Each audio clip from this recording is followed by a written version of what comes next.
It's winter, and that means you should be buying sensible winter clothes, like our Welcome to Nightvale leggings that have a beautifully designed Nightvale landscape from your ankles to your butt, or our It Devours Teeth leggings, which are horrifying and amazing, or a sweatshirt with Jessica Hayworth's incredible mostly void, partially stars design. Get these practical everyday clothes at welcometonightvale.com, clicking on store. We're constantly adding new stuff and taking out old stuff, so if you see something you like, grab it, because it might not be there for long. We get emails all the time saying, I wanted this thing, but it's not in the store now. Can I still get it? No, you can't, because it's gone. Don't be one of those disappointed people. Go to welcometonightvale.com and click on store now. And don't forget our April tour of All Hail to the US and Canada. And hey, thanks. Do you hear that sweet melody? That sweet melody on the breeze? No one else hears that sweet melody on the breeze. Welcome to Nightvale.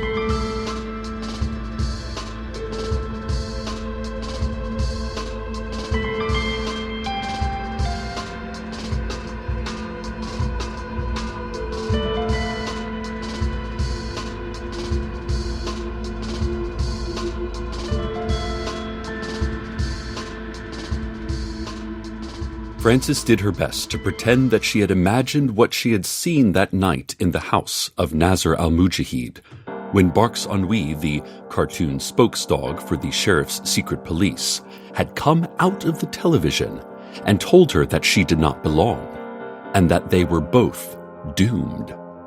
This obviously wasn't an easy thing to forget, but people forget difficult things every day.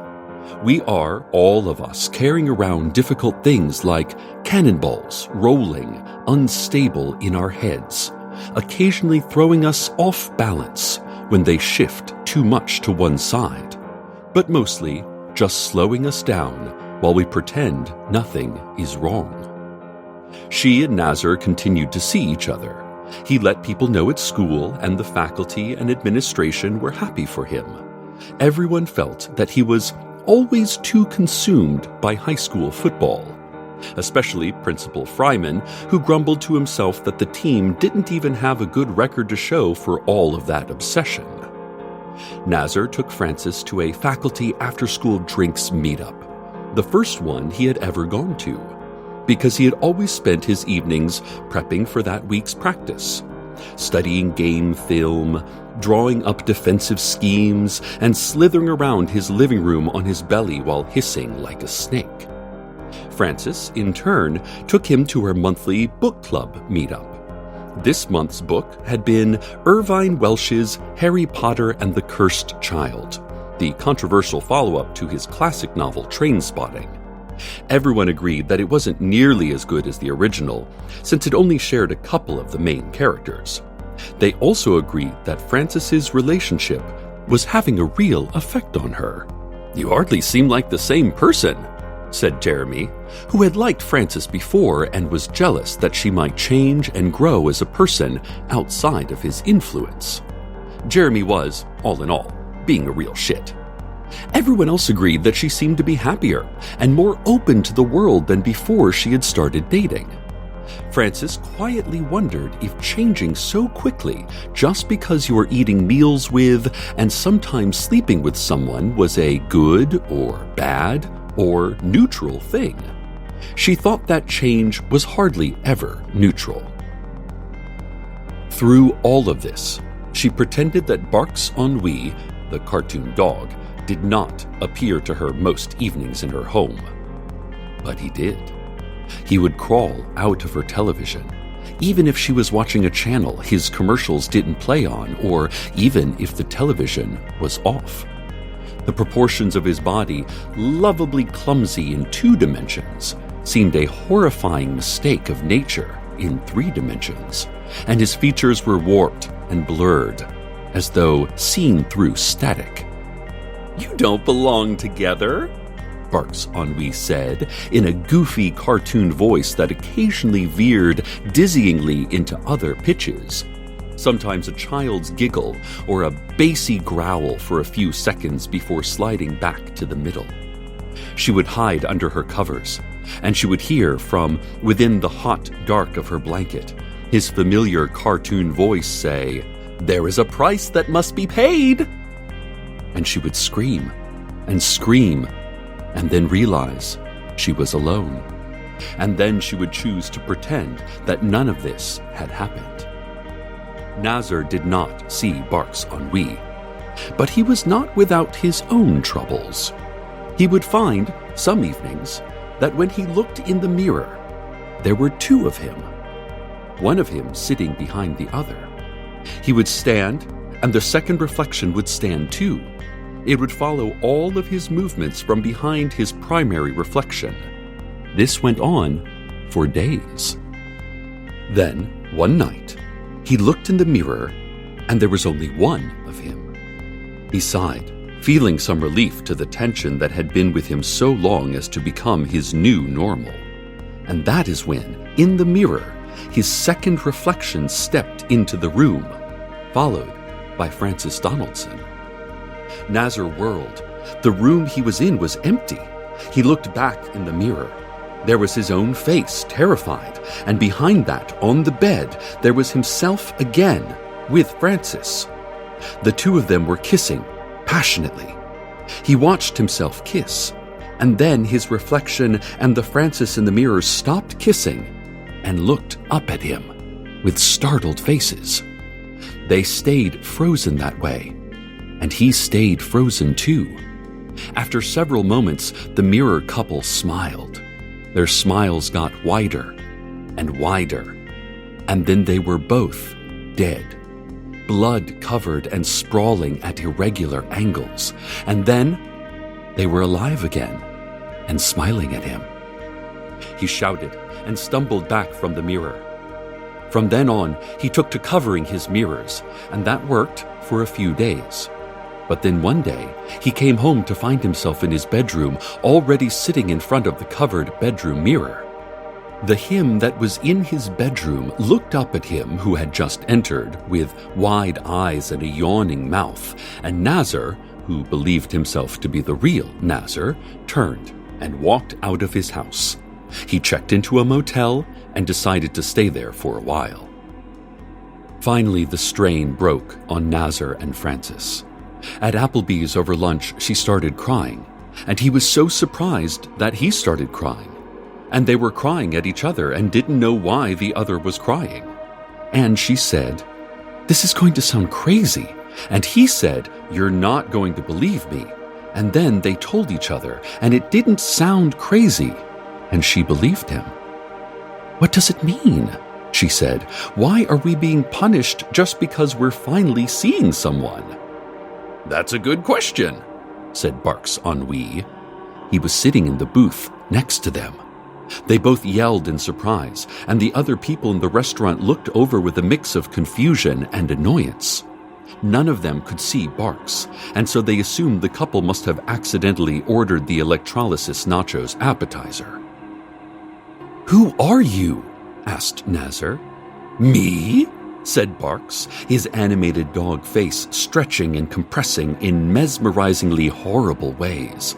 "I'm a construct," he said, "in order to allow communication." "Communication with who?" said Francis. "I represent the Brownstone Spire," said Barks. The Brownstone Spire was a strange monument at the edge of town. It offered great gifts in exchange for even greater sacrifices. It was extremely dangerous, and neither of them had ever heard of it trying to communicate with anyone. Barks continued, "Everything's gone strange since you started dating. You know what I'm talking about?" "Maybe," Nazar said, thinking of the mirrors in his home. "Maybe," repeated Barks mildly. "Maybe it will get even stranger. Maybe your conditions will continue to deteriorate." "What do you mean deteriorate?" she said. "We're two people dating. What's wrong with that?" "This town is a point where many universes meet," said Barks. He was on the other side of the table, next to Francis now. Recently, those universes collapsed into each other. When the mess was finally sorted out, not everyone ended up in the right universe. It's me, said Nazar. That explains it. The other me in my house. Plus, my tongue is like 2 feet long, and that doesn't seem right. I don't belong in this universe. No, said Barks. It's Francis. She doesn't belong here. Francis, you switched places during the collapse with the Francis of this world, and you are coming into contact with a person from a different universe, which has an exceptionally detrimental effect on reality. I believe, he said to Nazar, you were saying something about reflections in your house? And now, a look at traffic. The cosmology of the universe is thus. First, there is the sphere.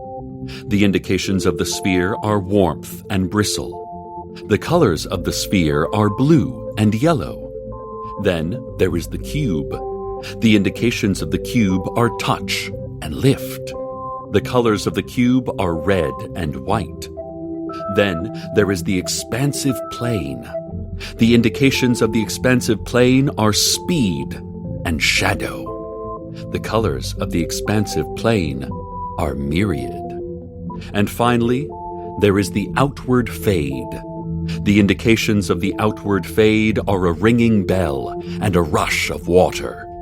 The colors of the outward fade are none. This has been Traffic.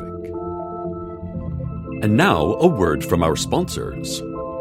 Mute children perched atop strange formations on desert plateaus. Our eyes gaze toward a horizon that will never change. There is no movement here, no sun, but there is light. No darkness, but there is night. We do not need to eat, but we are hungry. We have no way to drink, but we are thirsty. We have nothing to sell you. Remember us. This has been a word from our sponsors. Frances couldn't believe it. Or she could, but she resolutely chose not to. Nazar thought again and again of the other him and the other her, lying dead on his bed, and then smiling, and then dead again. It was true that something was horribly wrong. Perhaps they didn't belong together. Perhaps they didn't belong together so much that the universe itself was collapsing around their relationship. It wasn't fair. Didn't both of them deserve happiness? Cecil here. I'll go ahead and answer that. They did. But what a person receives and what they deserve is only ever tangentially and coincidentally related. They decided they should go to the brownstone spire. It had offered to help them. They should at least hear out what it was asking for in return. Nazar drove them. Cars stop working within a few hundred feet of the spire, as the spire prefers humans to approach on foot. Actually, it prefers humans to approach on their bellies, but it takes humble walking as a compromise. The closest parking lot is the Radio Shack, but of course, that one is always full of customers, and so they parked at the Wendy's and walked. Her foot started bothering her, but she didn't know if it was actually bothering her, or if she was just afraid of what the brownstone spire would say. The brownstone spire hummed. They fell to their knees before it. "Help us," said Nazar.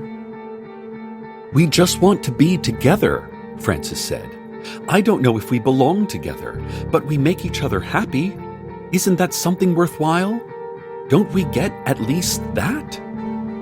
The brownstone spire heard. It hummed. It already knew the problem, and it already knew the solution, and it already knew the price. It told these humans all three by implanting the thoughts directly in their brains. Frances threw up. Nazar wept. There was a solution, but the price was unthinkable. It was impossible. It was inhuman.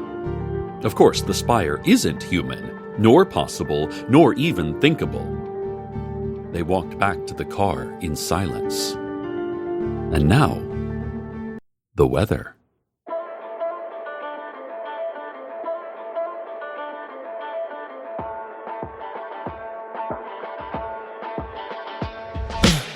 I've been Wendy, living with the Lost Boys. You spent as a deckhand on the convoy. Moved every night to prove we were something. Got confused if it was from a two that we were running. I've seen Gibraltar, I've seen the Taj Mahal, Soweto, Hagia Sophia, Chef Shaolin paints the walls blue. I've played to full rooms, I've played the full two. Burning through the bottoms of a pair of new boots. Cut my hair, take my tits down. A woman on her own must be from out of town. Funny you don't know the concessions that you're making until you catalog them. And by then they're many, and your battle-hardened heat makes liquid of the asphalt. Keepsakes and parking tickets on the dashboard. I'm here to file my report as the vixen of the wolf pack. Till patient zero, he can have his rib back. You can count my ribs, count you can count my ribs. You can't be too broke to break. As a woman, always something left to take. So you shouldn't try to stay too late or talk to strangers. Look too long, go too far out of range. Cause angels can't watch everybody all the time. Stay close, hems low, safe inside. That formula works if you can live it. But it works by putting half the world off limits. You can count my ribs, count you can count my ribs. We don't say go out and be brave. Now we say be careful, stay safe. In any given instance that don't hurt, but it sinks in like stilettos in soft earth. Like the big win is not a day without an incident. I beg to differ with it. I think a woman's worth, I think that she deserves a better line of work than motherfucking vigilance. Don't give me vigilance. By definition, you can't make a difference if the big ambition is simply standing sentry to your innocence. That's not a way to live. That can't be what a woman is. That gives her nothing to aspire to. What that is just a life of running fire drills. We're running fire drills. We're running fire drills. We're running fire drills. We're running fire drills. We're running fire drills. We're running fire drills. We're running fire drills. We're running fire drills. We're running fire drills. We're running fire drills. We're running fire drills. We're running fire drills. We're running fire drills. We're running fire drills. We're running fire drills. We're running fire drills. That evening, they sat in Francis Donaldson's living room and thought about what to do. Impossible, she said. Unthinkable, he said. Then we agree, she said. Of course we agree, he said. What else is there, he said. We're not monsters, he said. Right, she said. I want to show you something, said Bark's ennui. He was on the TV screen so close that whatever backdrop was invisible, just his exaggerated snout and his wild eyes. Come here! Both of them knew for certain they would refuse, and both stepped forward obediently. In here, said Barks. Into the TV! Frances put her hand on the screen and felt nothing. It was a hollow frame. She put her hand through the frame. Her hand felt like her hand, no different than it had a moment before. She leaned down and put her torso in, and she felt a pull like gravity, and she fell downwards through the TV screen. She was in her living room again. It looked very much like her living room, although a few details were different. The framed poster from the International Musée de Cats in Paris was now from the Museo Internacional de los Gatos in Mexico City. The taxidermy deerfoot pen holder on the mantel was now a taxidermy boar's foot pen holder. Nazar tumbled in next to her. Oh, "Cool pen holder," he said. Francis took his hand and helped him up. They looked around and then out the front window. Francis was outside working in the garden. A different Francis, in the garden, being watched by the first Francis in the living room. "The Francis from your universe, Nazar," said Barks. His three-dimensional form was enormous this time, taking up the living room from floor to ceiling, although he displaced nothing in it. And Francis and Nazar had plenty of room to stand. "She ended up in this universe, and the Francis from this universe, that's you, Francis, ended up in hers. A silly mix-up. But these things do need to be set right, or else both of you will slip farther and farther into the gap between universes until neither of you exist anymore." Francis couldn't take her eyes off herself in the garden. "Try to stay together," said Barks, "and you both will cease to exist." The Francis in the garden waved to Jackie Fierro, who was biking past. A car drove by. In it was Dana Cardinal and her brother. They waved too. "Enough," said Barks, grabbing them and pulling them upward. They were all back on the couch in Francis's living room, or the living room she had thought was hers. There was only one Francis here. "You know the price," said Barks. He crawled backwards into the TV, staring intently with his droopy, animated eyes. "There are only two ways forward. The first is that this Francis returns to her correct universe, and you two never see each other again. The other would allow the two of you to live as long and as happy as anyone can together. It would be simple, but in order for that to happen, the Spire will destroy the other universe and every person who lives within it. That Francis and every other person in that world will cease to exist, but then you would be able to flourish in this universe."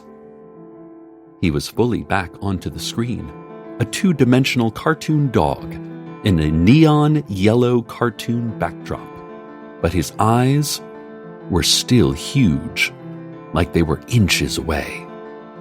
"You don't have long to decide." He gave a silly laugh, the kind he did at the end of his appearance on children's shows, the laugh that made children laugh back at how silly it was. But this silly laugh did not end. For several minutes, Nazar and Francis stared at him, and he stared back, laughing. Stay tuned next for a decision to be made. Good night, Nightvale.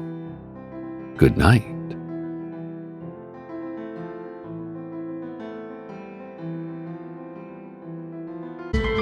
Welcome to Nightvale is a production of Nightvale Presents. It is written by Joseph Fink and Jeffrey Cranor and produced by Joseph Fink.